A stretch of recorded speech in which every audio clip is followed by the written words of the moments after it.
Por la señal de la Santa Cruz de nuestros enemigos, líbranos, Señor Dios nuestro, en el nombre del Padre, del Hijo y del Espíritu Santo. Amén. Señor mío y Dios mío, creo firmemente que estás aquí, que me ves, que me oyes. Te adoro con profunda reverencia. Te pido perdón de mis pecados y gracia para hacer con fruto este rato de oración. Madre mía Inmaculada, San José, mi Padre y Señor, Ángel de mi guarda, interceded por mí.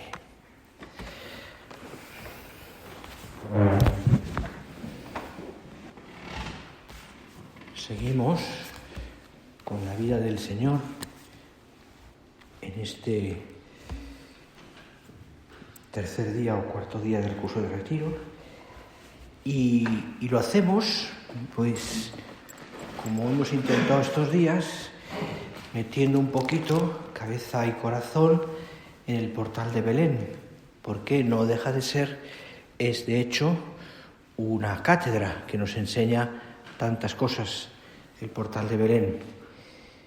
Nos pone ante los ojos la escena del nacimiento del Señor, con su ejemplo, una exigencia fundamental del amor de Dios, y que más tarde el Señor también enseñará en su predicación, aquello de que nadie puede servir a dos señores, no podéis servir a Dios y a las riquezas. Y centrándonos en esa virtud y sobre todo en el corazón de cada uno de nosotros, por tanto en la libertad que tenemos que tener para amar al Señor, pues uno se da cuenta precisamente que, como dice San Pablo, que siendo rico se hizo pobre para que para que os enriquecierais con su pobreza, dice la carta a los Corintios, la segunda carta a los Corintios. Y creo que es un modo magnífico el del Señor que nos enseña para que nosotros valoremos también ese entorno en el que tenemos que vivir, pues un entorno de pobreza, un entorno de entrega, de libertad de amar, de libertad de corazón, más bien, de libertad de corazón, que está relacionado también con la entrega, es decir, con la entrega del corazón, porque hemos puesto el corazón en el Señor, hemos puesto el corazón en el Señor. Esto es importantísimo, creo que es importante en todos los sentidos, porque todas las virtudes están de alguna manera dirigidas a eso, ¿no? Hemos puesto el corazón en el Señor. Y por tanto hemos entregado y por tanto renunciado a cosas que muchas de ellas son lícitas o no tan lícitas, pero que por amor al Señor, por esa entrega del corazón, hemos entregado todo lo nuestro. Y lo hacemos porque el Señor nos lo ha pedido y lo hacemos a gusto. No es que no nos cueste, pero lo hacemos porque nos da la gana, con libertad, la libertad de amor. Así hemos entregado formar una familia de sangre, en el sentido de vivir el celibato apostólico. Hemos entregado también, pues eso, ¿no? También las riquezas, pudiéramos tenerlas. Hemos entregado la vida entera, en el fondo, todo. Y lo hacemos con esa libertad que da la capacidad de amar, que nos enseña a amar, esa libertad. Si no, es como tiene más valor todo lo que entregamos al Señor. Siendo ricos se hizo pobre por vosotros para enriqueceros con su pobreza, Es decir, darnos cuenta del valor y la riqueza de la pobreza. Es una contradicción en términos, pero es así, la riqueza de la pobreza, la riqueza sobrenatural, lo que nos enseña, etc., ¿no? Y lo hizo el Señor porque quiso. Qué modo tan estupendo y tan diáfano de expresar el valor de esa virtud. Cristo, es verdad, nos enriquece con su pobreza porque nos señala y nos consigue y nos enseña la verdadera riqueza. Y nosotros, si queremos identificarnos con Él, sabemos que tenemos que practicar esa virtud, con circunstancias concretas, que tampoco ahora voy a relatar porque no es esto una charla, sino una meditación, y por tanto hay que ir hasta el fondo del corazón. Luego cada uno podrá concretar. Pero fijaros, pensadlo, ¿no? A través de la pobreza respira libremente el amor a Dios. Libremente el amor a Dios. Y no podemos permitir que ese tesoro se ahogue en una asfixia de bienestar o de confort. Y que está a nivel, está en la gente, ¿no? Es decir, que es verdad que esto es un tema controvertido porque la crisis económica ha marcado mucho, En la pandemia, las situaciones económicas de muchas familias, el paro, en fin, mil cosas, ¿no? Y la gente más ajustada. Pero también es verdad que no está ahí solo, la pobreza, sino está en el corazón. Esto lo tenemos muy claro, muy claro. Pero metámonos en el Belén. Y pensemos en la escena que vamos a vivir, que estamos viendo de estos días. María y José, camino de Belén, con las pocas pertenencias que podían tener. Bien, es verdad que sabían que tenían que estar allí poquitos días. A lo mejor luego se alargó la estancia por el nacimiento del niño, no lo sé. De hecho, de ahí se van para Egipto, ni siquiera vuelven a Nazaret. Seguramente que comunicarían de alguna manera que estaban desaparecidos, porque la familia de María, la familia de José, pues no aparecen después de ir a Belén. Bueno, no sé cómo sería, pero el caso es que viven con lo prestado, con lo que tienen, con lo que tienen. Y de hecho no tienen nada, ni una casa, y por eso van buscando una posada y no encuentran dónde estar. La escena está cantada, rezada, pensada, iconografiada en tantos momentos, ¿no? Y tantos villancicos que nos hablan de esa pobreza del Señor, que no había lugar para ellos en ningún sitio. Hasta que encuentran, pues, esa pobre cueva o lo que fuera, donde no había más que la pobreza de un sitio inhóspito. Bueno, ni una cama, ni un sitio donde María pudiera estar a gusto, limpio, agradable, confortable, lógico para una madre embarazada a punto de dar a luz. La compañía de otras personas, mujeres, que le ayudaran en ese momento crítico también, aunque el parto, bien sabemos, por la concepción virginal es un parto sin dolor, pero es un parto. Bueno, el pudor de una mujer, es decir, está sola. Al menos no dijéramos así, no sé si alguna señora la acompañaría, uno la imaginación ya uno puede pensar muchas cosas, pero no está en su casa con su madre, ni con sus hermanas si la estuviera, o con sus parientes más cercanas, que le ayudaran, como le pasó a Isabel, que ella estuvo acompañándola durante un tiempo en su embarazo. Y la mujer eso lo agradece siempre, ¿no? Y todos tenéis, menos todas mis hermanas cuando han dado a luz, o mis sobrinas, pues siempre ha estado ahí la madre, la abuela, cercanas, o sea, los primeros días, pues lo lógico, una mujer necesita eso. María no lo tuvo. Y está en la cueva, sola, José, intentando poner aquello un poco en orden, y ahí da la luz. Y lo primero que se encuentra el niño es la pobreza de un establo. Pero es que eso es lo que ha querido Dios. Esa es la manifestación maravillosa de lo que el Señor ha querido, para Él. Para Él. ¿Qué salisteis a ver cuando habla de Juan Bautista, el Señor, ¿no? ¿Un hombre vestido con ropajes lujosos en un palacio? No. Un hombre vestido con piel de fuera, ¿no? En medio de un desierto, ¿no? La figura de Juan también nos habla de sobriedad, de pobreza, de desprendimiento de las cosas materiales. Pero bueno, es muy bonita ver todo ese Como te digo, esa cátedra de Belén nos está hablando de algo tan imponente, ¿no? Como es el desprendimiento.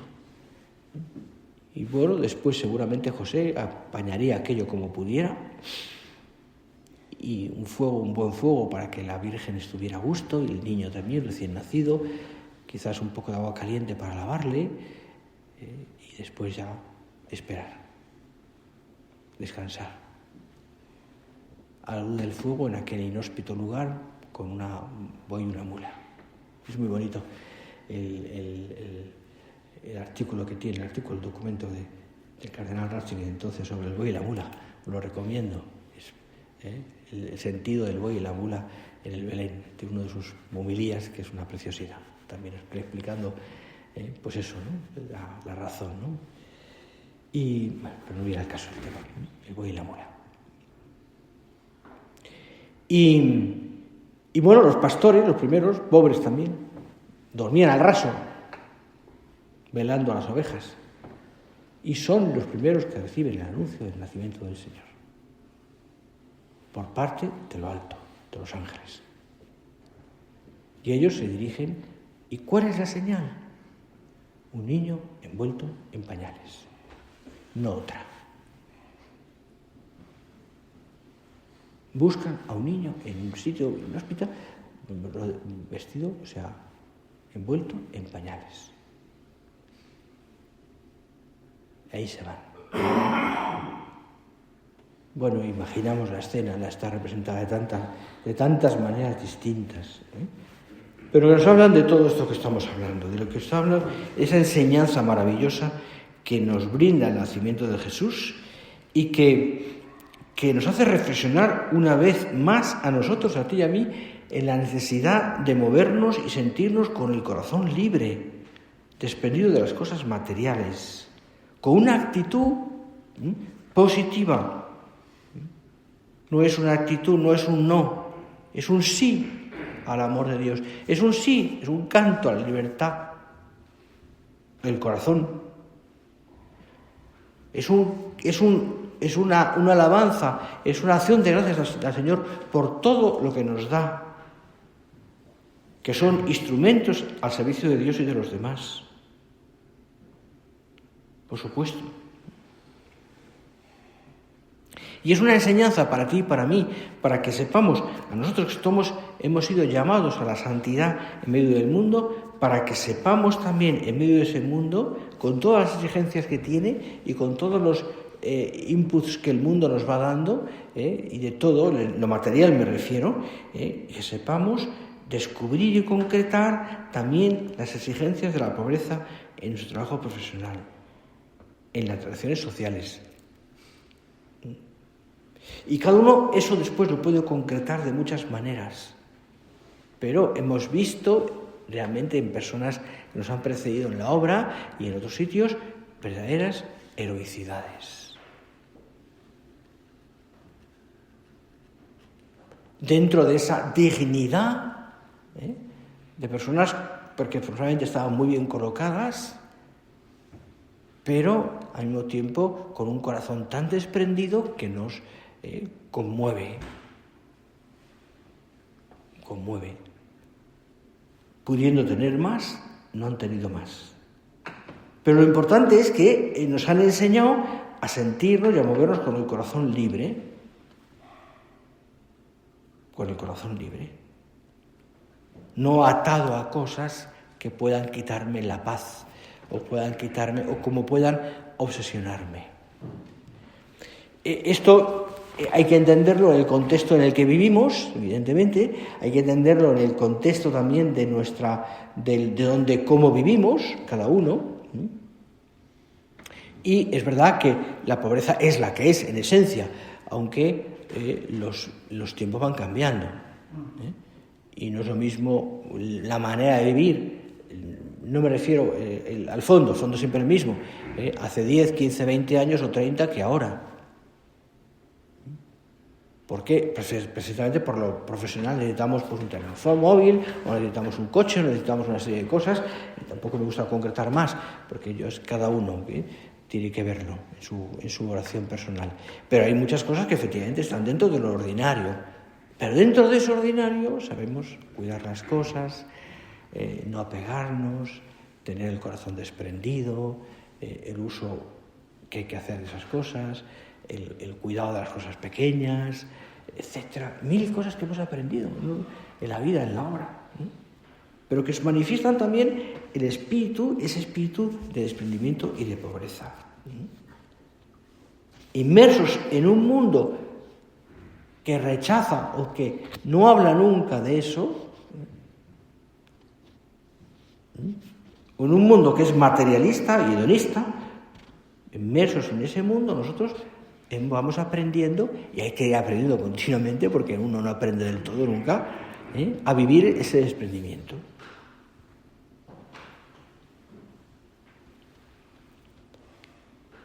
Es que, fijaros, el amor a la pobreza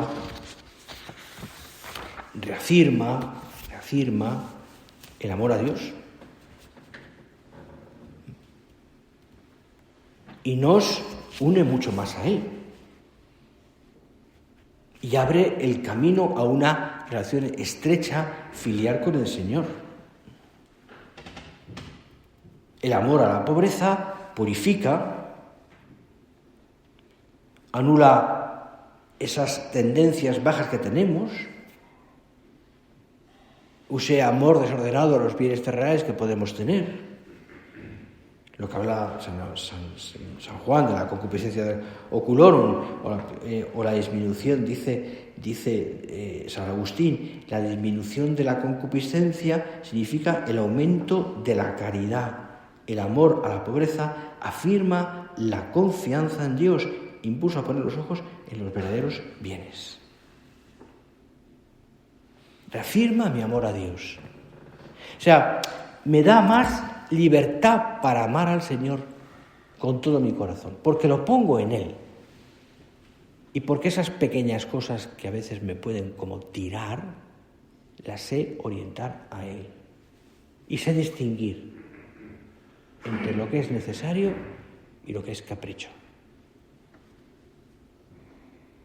Como decía una vez en una meditación, recuerdo, don José Hernández decía, muchas veces el capricho o lo que no es tan necesario, lo acabamos convirtiendo en necesario por el deseo. Y hay que saber poner en su sitio las cosas. Y es verdad. ¿Por qué? Porque ponemos el amor al Señor por encima de todos los amores. Esto es clave. Ponemos el amor al Señor. Es decir, esto da gloria a Dios. Esto lo quiere el Señor. Es decir, al margen de que luego uno lo pueda pasar por donde hay que pasarlo, ¿no? Es decir, pero es que somos nosotros, llevamos ya muchos años de vocación y muchos años de entrega y nos damos cuenta perfectamente, oye, es pues lo que conviene y lo que no conviene. Luego habrá que pasarlo por la obediencia, por supuesto, pero ya nos damos cuenta nosotros. Perfectamente. Y nos damos cuenta que eso, que a lo mejor pues sí, lo tenemos que tener o no lo tenemos que tener, no lo sé. Será dependiendo si me ayuda o no me ayuda a amar al Señor. Por encima de mis amores, por encima de mi vida, por encima de cosas que me apetecen, por encima de cosas que, si me ayuda o no me ayuda a amar al Señor. Porque en el fondo es lo que quiero, no quiero otra cosa. Y es en el fondo lo que queda. No queda otra cosa. No queda otra cosa.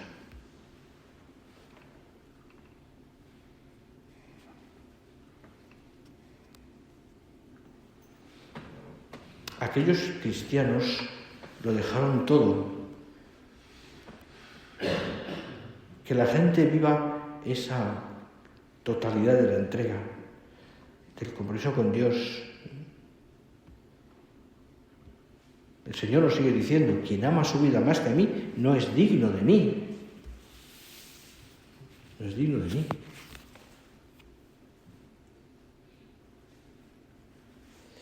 Considerad, hijos míos, escribía en la carta del año 73 de marzo, nuestro Padre.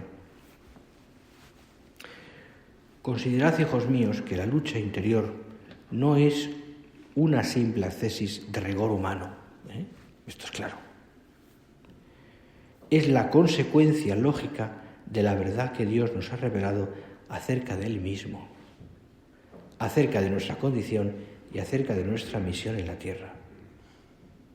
Pensad esto, La luz interior es la consecuencia lógica de lo que Dios nos ha revelado. Por tanto, de lo que Dios nos está pidiendo. Y sigue diciendo, sin esa batalla interior, sin la participación en la pasión de Cristo, no se puede ir detrás del Maestro. Quizá por esto contemplamos una dolorosa desbandada. Muchos pretenden componer una vida según las categorías mundanas, con el seguimiento de Jesucristo, sin cruz y sin dolor. Dolorosa desbandada. Construir una vida según categorías humanas, sin cruz y sin dolor.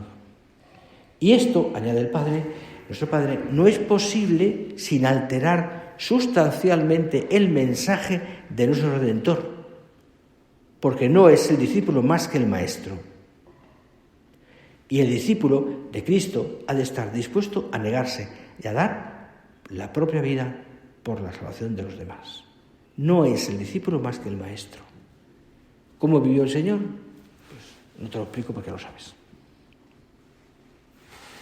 Con un desprendimiento de los bienes terrenales hasta la total. No podemos seguir a Cristo sin ese desprendimiento. Insisto, sin un corazón libre. Sin un corazón desprendido. Desprendido. Con una pobreza que es verdad, que se nota y que duele. Y que duele. Pero que hemos sabido llevar siempre, así nos han enseñado, porque así nos han dado ejemplo maravilloso, con un gran señorío y con una gran alegría. Llevamos ya, insisto, muchos años de vocación y hemos vivido muchas cosas donde es verdad que hemos visto verdaderas heroicidades, insisto, que te decía antes, pero porque nos han enseñado que nos han precedido. Y esa pobreza muchas veces también nosotros nos puede pasar que duela en el sentido más espiritual de la palabra, o como quieras llamarlo, Es decir, que cueste. Me gustaría, pero no tengo el tiempo que querría tener para descansar, aunque tenemos que descansar, evidentemente, o para practicar este deporte, o para hacer no sé. Y además, no es lo bonito del asunto no es que sea como una exigencia mal entendida, ¿no? Es decir, como una cosa o mal llevada, más que mal entendida, como una especie de resignación. Otra cosa, una especie de resignación. No, es que hemos aprendido también a llevarlo con paz. Es decir, es verdad, no deja de costarnos, por supuesto, porque humanos somos. Pero hemos aprendido también a encontrar al Señor allí, llevarlo con paz, con serenidad, con alegría incluso. Es que ahí está la clave. Es decir, no es algo impuesto que tenemos que vivir para vivir bien la vocación. No, es algo que es consecuencia, como te decía al principio, del amor de Dios. Libres para amar. Como dice el Padre, citando aquí al Papa, en esta carta, dice: en este sentido, conviene facilitar que todos deseen vivir con el corazón en Dios, y por tanto, desprendidos de las cosas materiales, libres para amar. Este es el sentido de nuestro espíritu de pobreza, austeridad y desprendimiento, aspectos evangélicos grandemente valorados por el magisterio del Papa Francisco. Libres para amar, este es el sentido de nuestro espíritu de pobreza, austeridad y desprendimiento. Esta es la clave. Luego cada uno ya tendrá que ponerle patas a esto, pensarlo, rezarlo, hablar con el Señor, pedirle luces, para que Él nos enseñe a vivir esta virtud. Mirad, es necesario que nuestra fe y el ambiente en el que vivimos se manifieste en nuestra conducta. Hemos de ser coherentes.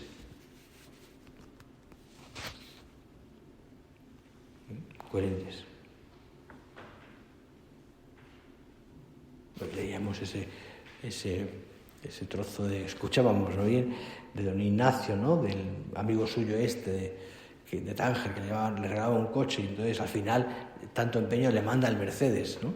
Y don Ignacio se da cuenta después de un tiempo que no es el sitio ni el momento ni nada para que el prelado, el obispo, pague un Mercedes, y lo vende, ¿no? Le da las gracias a su amigo, pero lo vende porque, bueno, un pequeño detalle, pero es verdad, pero es lo lógico, lo lógico.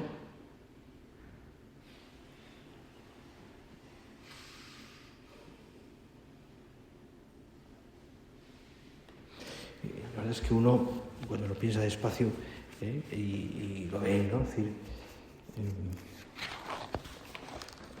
hemos visto heroicidades, ¿no? Me viene a la cabeza ahora mismo un buen curita agregado, que ya falleció, que hizo una parroquia entera, con mucha labor, con mucha gente, además se acercó a Dios y a la obra, y además que sacó muchísimo dinero para la parroquia, para las obras de caridad de la parroquia y también para la obra. No sé cómo lo hacía, la verdad es que nunca le pregunté, pero no sé cómo lo hacía. Y realmente el modus vivendi que tenía, fui a su casa varias veces, era realmente de una austeridad y de una, no pobreza mal entendida, porque vivía dignamente, pero una austeridad que te impresionaba muchísimo. Es entender bien esto, el señorío, la pobreza que no se ve, o sea, sino que no se clava, sino que podemos decir que se esconde, ¿no? Pero no es que se esconda, sino que no es ostentosa. La pobreza ostentosa es absurda, ¿no? Pero me acuerdo decir cómo iba vestido siempre, pulcramente, su sotana, su taiman, lo cuidaba con tanto detalle. En fin, de esas personas que quedan ahí en la vida, que podrían ser santos y están en un altar, pero en fin, de esos hay tantos. Nos han enseñado las virtudes. Eso que se dice, ¿no?, de vivió heroicamente las virtudes, pues hemos visto muchos casos de esos. Vamos a terminar. Seguimos en el Belén, acompañando a Jesús. Nos impresiona ver al niño Dios ya envuelto en pañales, en el frío de la noche, al calor del fuego y con lo poquito que tenía. Nos impresiona sobre todo el amor que ponen en cuidarle. En nuestra pobreza pondremos todo el corazón y todo el amor en cuidar con todo nuestro corazón al Señor. Le pedimos que nos ayude a vivir bien esta virtud.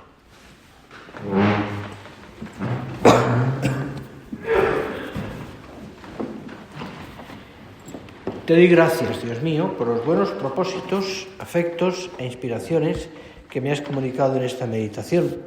Te pido ayuda para ponerlos por obra, Madre mía Inmaculada, San José, mi Padre y Señor, Ángel de mi guarda, interceded por mí.